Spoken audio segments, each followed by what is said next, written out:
good afternoon. It's a real pleasure to be here with President Macron, a firm friend to me personally and a firm ally to the United Kingdom. We first met in the Elysee, I think about 2 years ago, before I came into office when I was leader of the opposition. And it was clear to me then that we had a shared sense of the dangerous times that we're living through and of our responsibility to step up and to lead. We also share the fundamental belief that we serve our people better, create better jobs and opportunities, make our nation stronger, fairer and more secure if we work together. And the state visit has been a celebration of this relationship, our unique bonds of history and of culture. And today, our task is to look forward, to deliver a step change in this partnership, to meet the challenges of this moment and get the results that people want to see. Starting first with tackling illegal migration. Now, this is a global crisis, and it's a European crisis, but it is also very acutely a crisis for our two nations, a crisis of law, security, humanity, and fairness. We face a sprawling, multi-billion-pound enterprise run by organised criminal gangs, leading hundreds of people to their death in the Channel. So we're determined, together, to end this vile trade. There is no silver bullet here, but with a united effort, new tactics, and a new level of intent, we can finally turn the tables. So I'm pleased to announce our agreement today on a groundbreaking returns pilot. For the very first time, migrants arriving via small boat will be detained and returned to France in short order. In exchange for every return, a different individual will be allowed to come here via a safe route, controlled and legal, subject to strict security checks, and only open to those who have not tried to enter the UK illegally. This will show others trying to make the same journey that it will be in vain, and the jobs they've been promised in the UK will no longer exist because of the nationwide crackdown we're delivering on illegal working, which is on a completely unprecedented scale. The President and I have agreed that this pilot will be implemented in coming weeks. Now, I know some people will still ask, why should we take anyone in? So let me address that directly. We accept genuine asylum seekers because it is right that we offer a haven to those in most dire need. But there's also something else here, something more practical, which is that we simply cannot solve a challenge like stopping the boats by acting alone and telling our allies that we won't play ball. That is why today's agreement is so important, because we will solve this, like so many of our problems, by working together. Just look at the steps the French government is planning, subject to their ongoing maritime review, to allow their officers to intervene in shallow waters and prevent more boats from launching. That is a big step, and I want to thank the President for driving it through. So this is our plan together, hard-headed, aggressive action on all fronts to break the gang's business model, secure our borders, and show that by attempting to reach the UK by small boat will only end in failure, detention, and return. Second, we've also made real progress today on boosting jobs and growth, building on our new agreement with the EU. We're ambitious for what we can do together as G7 economies, close trading partners, and leaders in areas that will dominate in years to come. Together, our countries account for over half of European spending on research and technology. So we've gone further today, collaborating on satellite connectivity, bringing together our leading supercomputers to seize the opportunities created by AI and bringing down barriers to trade and investment in strategic sectors. Just this week, we've welcomed EDF's major investment in Sizewell C, which will create thousands of jobs, boost our energy security, and protect bill payers for years to come. Third, we've strengthened our work to stand together for European security and in support of Ukraine. Because I'm clear, the security of the British people starts in Ukraine. We have just co-chaired a meeting of the Coalition of the Willing, including representatives from the United States for the first time. We announced plans for a new multinational force, Ukraine, headquartered in Paris, so that we're ready to support a peace deal when it comes. But while Putin turns his back on peace, we are rallying more support for Ukraine right now to defend their people and force Putin to the table. Now, as Europe's only nuclear powers and as leaders in NATO, we play a vital role in preserving the peace and security on this continent. So today we've updated the historic Lancaster House Treaty to protect our people and our way of work. This is a major modernisation. We are overhauling the combined Joint Expeditionary Force to make it 5 times larger, 50,000 troops strong, able to act across every domain. But we're going further. This morning, we signed the Northwood Declaration, confirming for the first time that we are coordinating our independent nuclear deterrence. From today, our adversaries will know that any extreme threat to this continent would prompt a response from our 2 nations. There is no greater demonstration of the importance of this relationship. And while we stand together for our collective defence, we must also deliver a defence dividend for working people. So we've agreed a deeper industrial partnership today to bring our defence industries closer than ever before. We're not just talking about stepping up. On defence, jobs and growth, we're delivering it. Previous governments tried and failed to secure results like this. We can achieve them now because we've taken the time and the care to do the real work, the quiet, serious diplomacy, to build proper relationships which multiply our strength and the opportunities that we enjoy. So, Emmanuel, thank you so much for being here. We represent 2 fiercely proud and independent nations, but by working together, we are delivering for our people, and we're a force for good in a dangerous world. Thank you, Emmanuel, and over to you.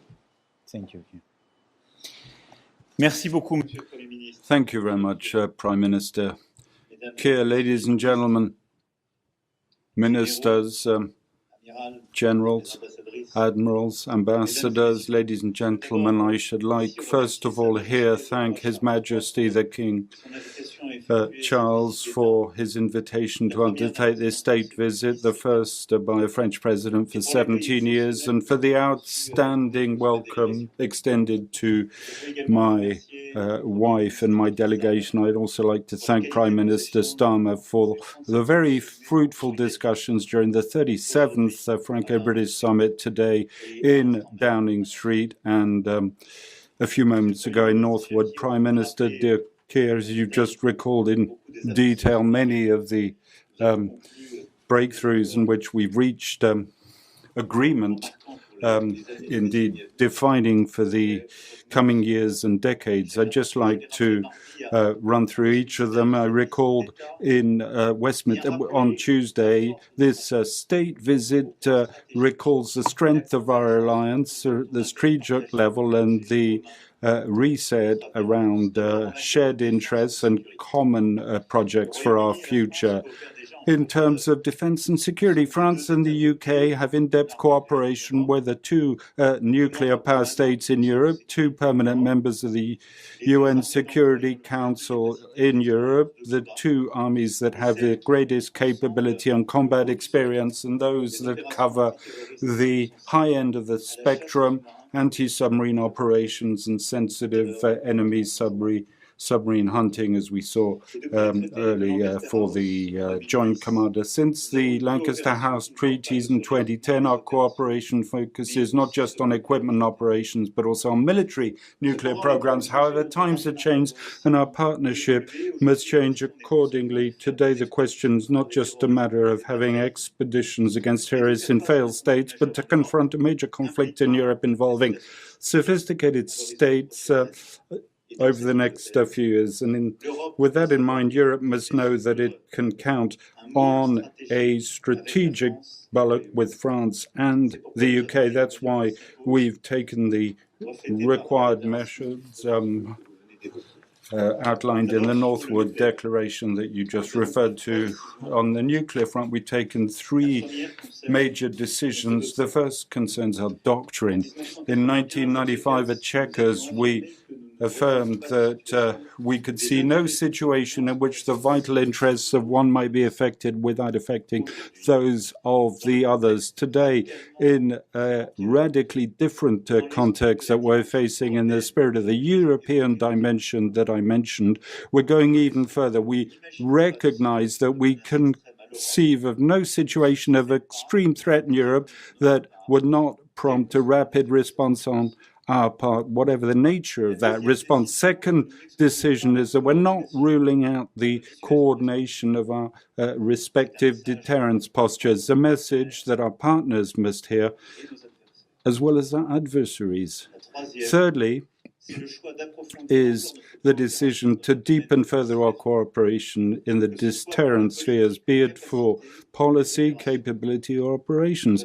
And we've decided for that to set up a joint structure, the Nuclear Monitoring Group, tasked with leading this cooperation. Now, these fundamental decisions that we've taken today in the agreement signed, our two countries remain independent and sovereign, but we're giving ourselves the means, when necessary, to work together in keeping with the markedly more threatening environment that we now face. Operationally, we've decided to radically upscale the CJTF that we set up in 2010 is the basis of our defining contribution, moving this force from a brigade to an army corps level, including up to 50,000 men that can be deployed in a major capability, which would be a 5 times increase of France and the UK, capable of including other European partners to be made available to the alliance. Our partnership convert credibility, robustness to the NATO European pillar in operational terms, and also gives greater credibility to nuclear capability. In terms of capability, decided to existing cooperation on future cruise and anti-ship missiles and undertake work to deliver the future air-to-air missiles, the new surface-to-air defense missiles, and in conjunction with Germany, the very long range missiles for in-depth strikes. Lastly, we've endorsed heightened defense cooperation in the fields of AI, space, cyber, and also manipulation of information at a time when both our countries are facing many hybrid threats. You can see it's a full suite that we've decided upon in order to confront our major challenges, from the most massive to the most insidious. UK has a special position in Europe. Our threats know no institutional borders, neither does our solidarity. We can build on our obvious source with the UK, notably with the European Intervention Initiative. What also unites us is our determination to support Ukraine. With the Prime Minister, we convened a coalition of willing President Zelensky in Rome, present for the Construction Conference together with Prime Minister Meloni, a show of unity demonstrated last February when we held the first meeting in Paris a few weeks after in your country, Prime Minister. We had a fear which was to be alone and to have a transatlantic divergence, and we wanted to reaffirm a message of strong support to the Ukraine. This unity has allowed us to rally U.S. senators who are gearing up to launch more sanctions, and the special envoy, General Kellogg, determination to act together to continue support to Ukraine short-term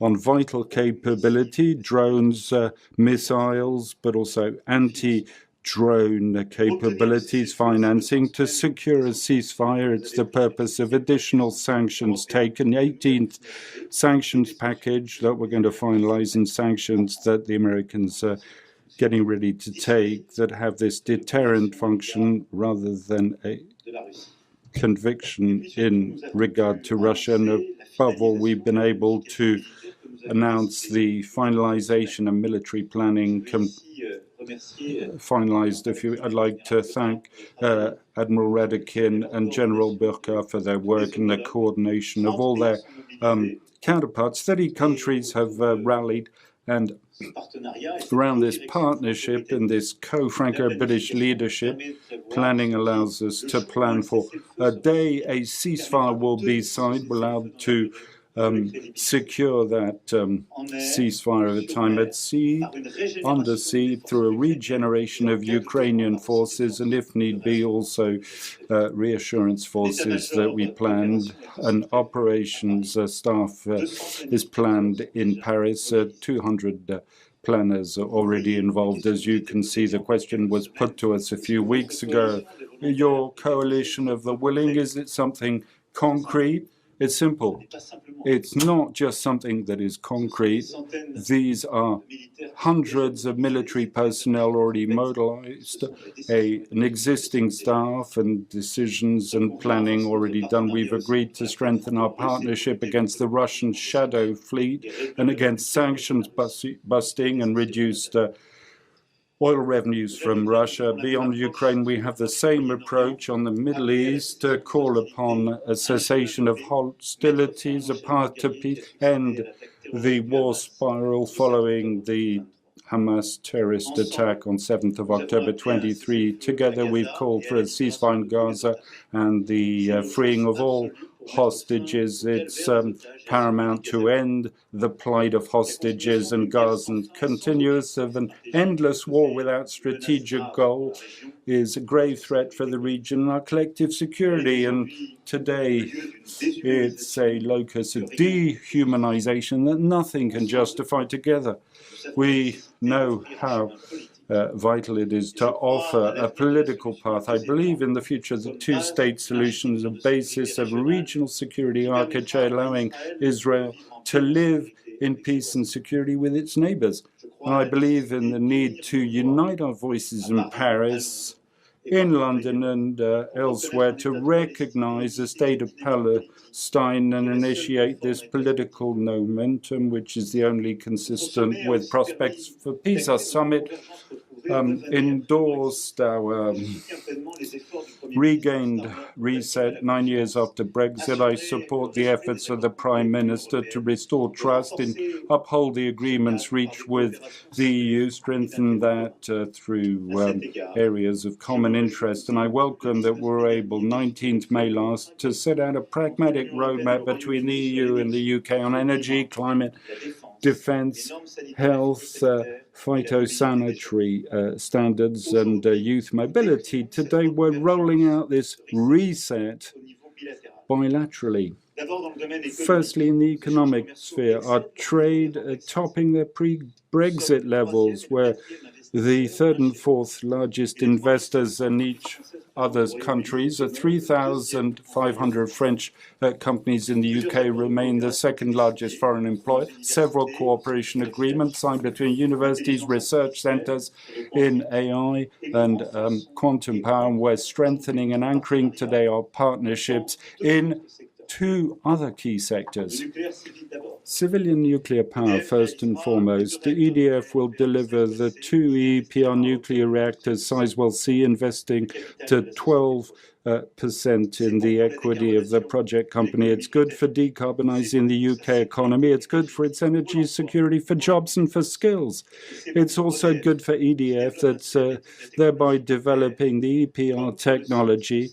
As for the Sizewell site, that'll benefit from series production stemming from the Hinkley Point reactors. Second economic area is that of space.